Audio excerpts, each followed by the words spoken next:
சற்று முன் கிடைக்கப்பெற்ற மிக மிக முக்கியமான செய்தி ஒன்று வெளியாகி உள்ளது. ஈரோடு சேலம் மாவட்டத்திற்கு சென்ற முதல்வர் ஸ்டாலின் அவர்களை கிட்டத்தட்ட 2.5 மணி நேரம் ஊருக்குள் விடாமல் பொதுமக்கள் வழிமறித்ததாக தகவல்கள் தற்பொழுது கிடைக்கப்பெற்றுள்ளது. முதல் கட்டமாக ஈரோடு சேலம் மாவட்டத்தில் 2021 சட்டமன்ற தேர்தலின் பொழுது என்ன செய்தாரோ அதை தான் தற்பொழுதும் செய்து வருகிறார் திராவிட முன்னேற்ற கழகத்தின் தலைவர் ஸ்டாலின் அவர்கள். அதாவது திராவிட முன்னேற்ற கழகத்தை பொறுத்தளவிற்கு 2வது முறை ஆட்சி அமைக்க வேண்டும் என்பதுதான் அவர்களது நோக்கம். கூட்டணிகள் மட்டுமல்ல, திமுகவின் தொண்டர்கள் அடிமட்டத்தில் இறங்கி ஒட்டுமொத்தமாக பிரச்சாரங்கள் மேற்கொள்ள வேண்டும்.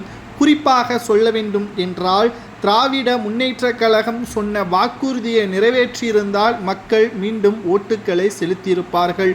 சொன்ன வாக்குறுதியும் நிறைவேற்றவில்லை, காவல்துறையையும் சரியான முறையில் அவர்களது வேலையே செய்யவில்லை. இதனால் தமிழகத்தில் பல்வேறு மாற்றங்களும் அசம்பாவிதங்களும் தான் தொடர்ச்சியாக நடந்தது. குறிப்பாக வேளாண் கண்காட்சியை துவக்கி வைப்பதற்காகத்தான் 11 கிலோமீட்டர் தூரம் ரோடு ஷோ, நாளை மேட்டூர் அணை திறப்பு என்ற பல்வேறு திட்டங்களையும் மேற்கொண்டுள்ளார் ஸ்டாலின் அவர்கள். ஆனால் ஈரோடு சேலம் மாவட்டத்தில் ஒட்டுமொத்தமாக மக்கள் திமுகவை புறக்கணிப்பார் என்பதை ஏற்கனவே எடப்பாடி பழனிசாமி அவர்கள் தெரிவித்திருந்தார். சொன்னபடியும் அதுதான் நடந்திருக்கிறது. ஏனென்றால் 10 ஆண்டுகள் திமுக ஆட்சி செய்யவில்லை. கலைஞர் அவர்களது மறைவிற்கு பிறகு அவரது மகன் நிச்சயமாக நல்லாட்சியே செய்வார் என்ற நம்பிக்கை தான் 2021 அனைவருக்கும் இருந்தது, குறிப்பாக சிறுபான்மையினர்களுக்கு.